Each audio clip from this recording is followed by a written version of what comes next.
This week, Parshat Nitzavim Vayelech, we talked about the covenant that Moshe Rabbeinu is making between HaKadosh Baruch Hu and Am Yisrael on his last day in this world, and we talked about the very famous pasuk that everybody says out loud with the Baal Koreh, "Hanestarot Hashem Elokeinu." What is this pasuk all about? It seems to be really out of place, and it seems to contradict everything that Moshe Rabbeinu has said up until then. Yeah, we saw how those psukim are really confusing. We see the last generation about to say something but not say anything. Then we see the goyim say something. We try to figure our way around these psukim and find out who's talking, who's saying what, and what is the message these psukim are coming to teach us. Exactly. There's a very, very important message this pasuk, "Hanestarot Hashem Elokeinu," has for us today, a week before Rosh Hashanah, here and out there in time, a message that Moshe Rabbeinu emphasizes again, even though he talked about these exact concepts in the beginning of Sefer Dvarim, that we took a look back at those psukim too. Make sure you take a look at this video. Hope you enjoy it.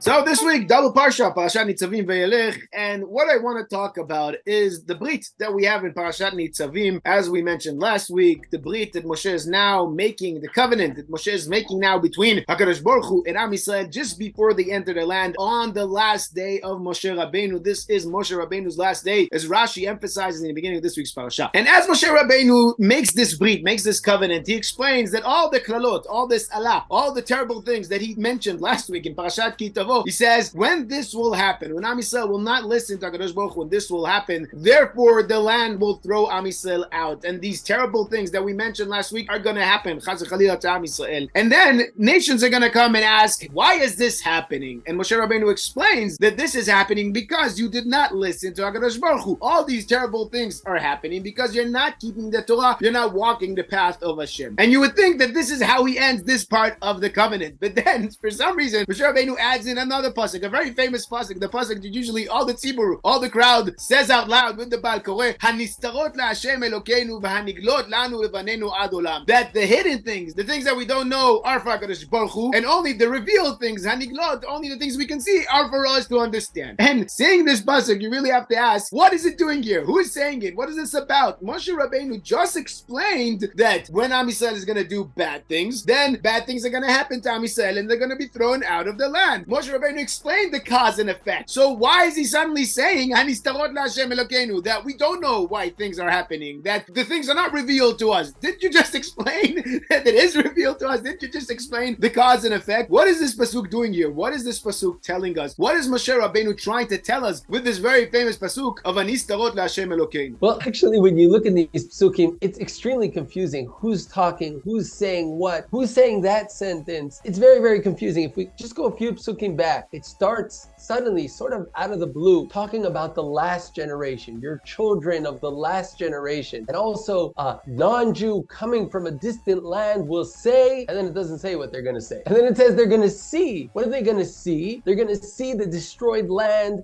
how bad things, how nothing will grow here. We know these descriptions of non-Jews coming from distant lands, like Mark Twain, who describes how barren the place is. Nothing's growing here. It's disgusting. It's horrible. This place was so empty and barren for so many years. And that's what they're going to see. But what are they going to say? We just started with that they will say, but we don't know what they will say. And then the pasuk says, and all of the nations around you, all the goyim will say, okay, so this is already someone else speaking, will say, why did these bad things happen? And this is what you were talking about, those psukim. Why does this terrible thing happen to this land? And they go into the description and talk about because the nation of Israel, who were taken out of Egypt, left their God. And that's why these bad things happened to the land. And that's why the land is barren. And they were thrown out, as he describes, until this day. So if that's what's being said, again, what about the last generation? What are your children saying? So maybe this last sentence is actually what that last generation is going to say. That's their word. In other words, when it says they will see, what that generation will see is not just the land. They'll also see what the non-Jews are saying. They'll see the land. They'll see the barrenness. They'll see what everyone's saying saying about that land, what everyone's saying about that people. And what will they say? הנסתרות להשם אלוהינו, והנגלות לנו לבנינו עד עולם. There's so much depth in that sentence. Basically, they listen to all the nations saying, why did this happen? And questioning, why is this anger? Why were the Jews replaced? Because of the anger, because they're hated. And the Jews listen to all of this and they don't respond the same. They don't focus on why. Why did this happen? Why did this happen to me? I mean,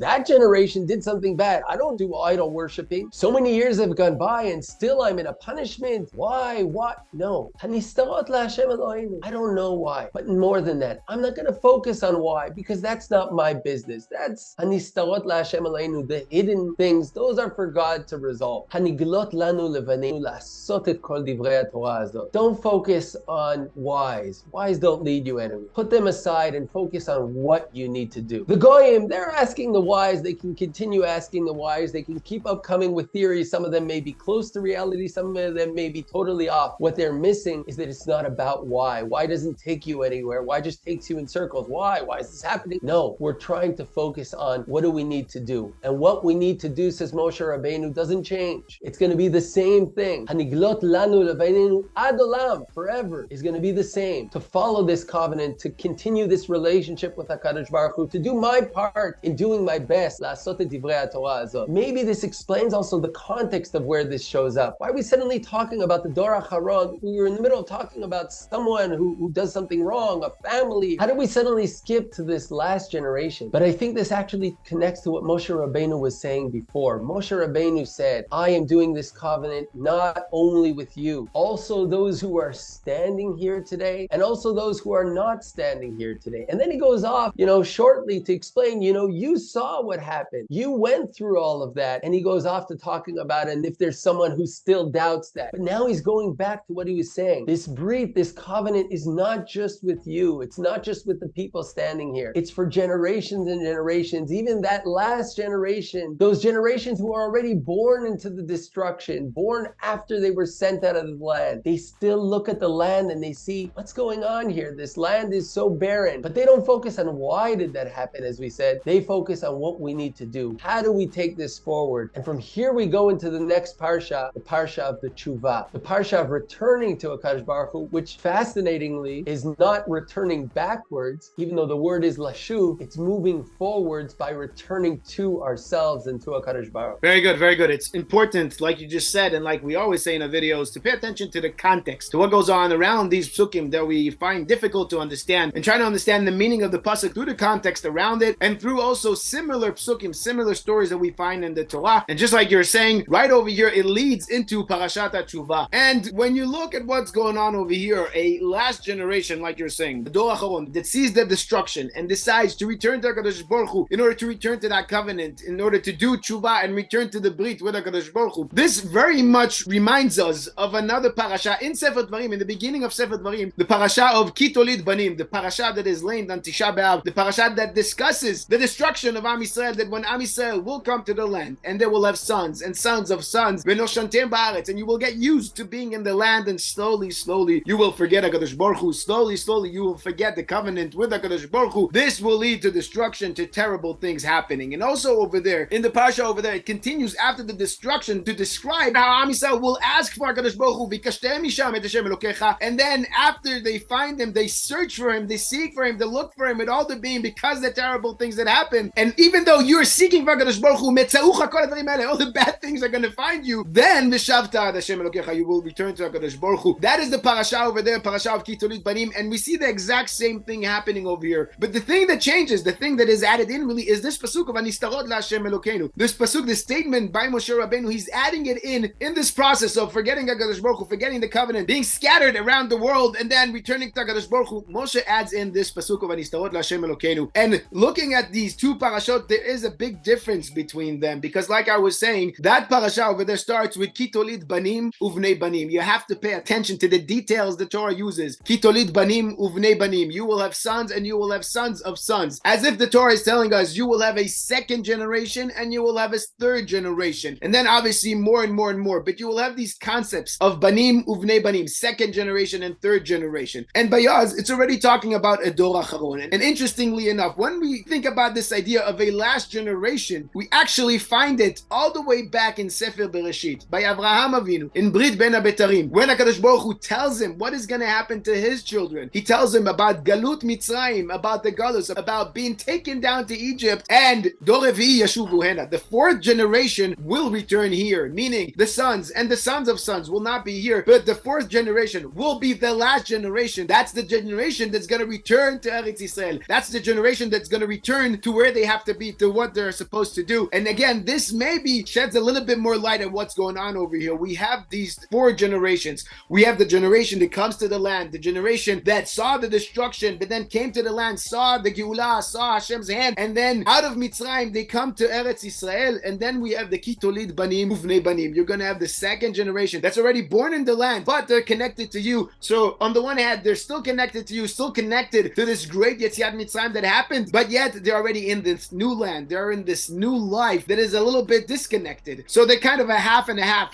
here, half there. And then you have the third generation, the Bnei Banim, this new generation that is not connected at all, that is already in the land. They were born into this land. They were born to that second generation. They are already a step further away from seeing HaKadosh Baruch Hu, from seeing HaKadosh Baruch Hu's might. And by that, by being in where they are in time, for them, everything around them will be natural. Everything around them will look normal to them. Born into this reality that they take for granted, and they don't appreciate the miracles that have happened to bring them to the land. This third generation that is in the land and sees themselves as part of the land. This is where we are. This is where we deserve to be. They don't even realize that there was something totally different just 2-3 generations ago. There was a totally different world where this land, this state didn't exist, wasn't even here, and they take everything for granted. Everything that happens to them over there for granted. And with that, slowly step away from the covenant with HaKadosh Baruch Hu, from the brit with HaKadosh Baruch Hu. And this generation is going to be the generation that's going to suffer through this process of being thrown out of the land, through the galut that Moshe Rabbeinu is telling them. And then after this third generation will come a fourth generation, a Dor Acharon, a new generation that will realize that what they had, they shouldn't have taken for granted, that will realize that everything they had was from HaKadosh Baruch Hu, and that they have to return to HaKadosh Baruch Hu, they have to return to the covenant. But if in the beginning of Sefer Dvarim it just says that they return, it doesn't say how. Here Moshe Rabbeinu gives us the secret of how this new generation, how this last generation has to return to HaKadosh Baruch Hu. הנסתרות להשם אלוקנו. Moshe Rabbeinu adds this in, telling us this is the pivotal statement that changes the mindset of that generation to make them return. Understanding, like Rashi points out, understanding that there are some things in life that are not up to us, that are not in our hands. Some things we can't control. We can only control our own doings. We can only control who we are. Yes, we have responsibility for Am Yisrael around us, and we have a responsibility for Klal Yisrael to try to make sure that Klal Yisrael does the right thing. However, at the end of the day, first responsibility we have is for ourselves, and this is what Rashi points out over here on this pasuk. Maybe this is what Moshe Rabbeinu is telling Am Yisrael. HaKadosh Baruch Hu is going to make you go through this journey to realize that you have to return to the covenant. But sometimes, in order to realize that, you're going to need the nations around you to remind you, to start asking the questions. Why did this happen to you? What's going on? Why are you so different? What is going on with this nation? What is going on with Am Yisrael? And by these questions, they're going to drive you to understand הנסתרות להשם אלוקנו. You know what? We can't explain. It did happen. We're going to see with our eyes. But there's nothing that we say because there's nothing to say. We're going to see with our eyes how these things are happening. We're going to see with our eyes how a destruction is going to happen. But then on the other hand, how such an incredible geula is going to happen. And we can't explain it. We don't have any explanations for it. הנסתרות להשם אלוקנו. We can only explain the eneglot. We can only explain what's revealed to us. And therefore also, in order to return to HaKadosh Baruch Hu, we can only fix what we are responsible for, which is what we are doing with ourselves. Just like Rashi points out over here. Each one is responsible for their own things that they're doing. Again, of course, we have a responsibility for Klal Yisrael, but more importantly, we are each responsible for our own. Let the other nations ask, why is this happening? For us, for ourselves, just like you were saying, it's not about why is it happening, but it's about what can we do in order to make better? What can we do in order to return to HaKadosh Baruch Hu? This is also the question that we ask now in Elul, a week before Rosh Hashanah, each one individually. It's been a rough year here in Eretz Yisrael, many accusations from different sides. Every time it's somebody else's fault. But what we really have to do is look at ourselves. What can we do for ourselves? Hanigלות lanu ולבנינו. The things that are revealed are for us. This is what we have to fix. This is what we have to deal with. This is what we have to do tshuva on. This is maybe why this parasha is really read the week before Rosh Hashanah, right before Rosh Hashanah. Again, to remind us that we should do tshuva. V'shavta ad Hashem Elokecha Alecha. And in order to do tshuva, in order to return to this covenant with HaKadosh Baruch Hu, it's in our hands. We should fix what is in our hands. That's the number one thing we should be fixing. You know, it's interesting what you're saying about that last generation. It explains, I think, the next psukim, because right after this we have Moshe say, "Vayaki yavo alecha kol hadvarim haele, habracha ve'haklala." Bracha ve'haklala, the blessing and the curse. We were just talking about the curse, about the destruction, and it was supposed to say, after the curse happens, then you will fix. No. This fourth generation, what's unique about it is it's able to look in perspective at everything. It sees the blessing that the earlier generations had. It sees the curse that the later generations have. It sees that full picture, and from that full picture it returns, not just because it's escaping the curse, because it sees that whole picture. It sees how HaKadosh Baruch Hu runs the world, and it says, as we said, and we say we should say also to ourselves, not focus on why and what. There's always someone else's fault, and there's always questions we can ask, but focus on what can we actually do to move forward. What is our path forward? And that, says Moshe Rabbeinu, is clear in front of our eye. Hanegלות lanu levanenu ad olam la'asot et kol divrei Torah. Very good, very good. A very important message, again, right now before Rosh Hashanah, a week before Rosh Hashanah. B'ezrat Hashem, we should take this message and really try to apply it to ourselves and try to fix each one individually what they have to fix in order for Am Yisrael as a general, as a cloud, to have a better year ahead of us, to have a great new year ahead of us. And the Mitzvah Hashem, next week, Yitzi, it's going to be Rosh Hashanah, Shabbos. So next week's video, we'll talk about Rosh Hashanah. We'll just remind the viewers, the past couple of years in Parshat Nitzavim, one of the topics we talked about, Ki ha-mitzvah azot, the special mitzvah, lo mever leyami, it's not far away, it's not a hard mitzvah to do. And we ask, hold on a second, didn't Am Yisrael in Har Sinai say na'aseh v'nishma? Didn't Am Yisrael accept upon themselves to do all the mitzvahs, no matter how hard they are? So what is Moshe Rabbeinu saying over here, and what mitzvah is he talking about? We'll link that video at the end of this one. We also talked about beginning of Parshat Vayelech, Vayelech Moshe. Where did Moshe go to? Why does the Parsha start like that? What is that all about? We'll link that video too. And of course, if you enjoyed this video, feel free to share it around. Comment below. Let us know what you like. Let us know if you didn't like something. And of course, if you haven't yet subscribed to the channel, please consider subscribing and help us grow the channel. And Shkoyach Yitzi. Koyach Tuvia, Shabbat Shalom. Shabbat Shalom. And Mitzvah Hashem. We'll talk again next week, everyone.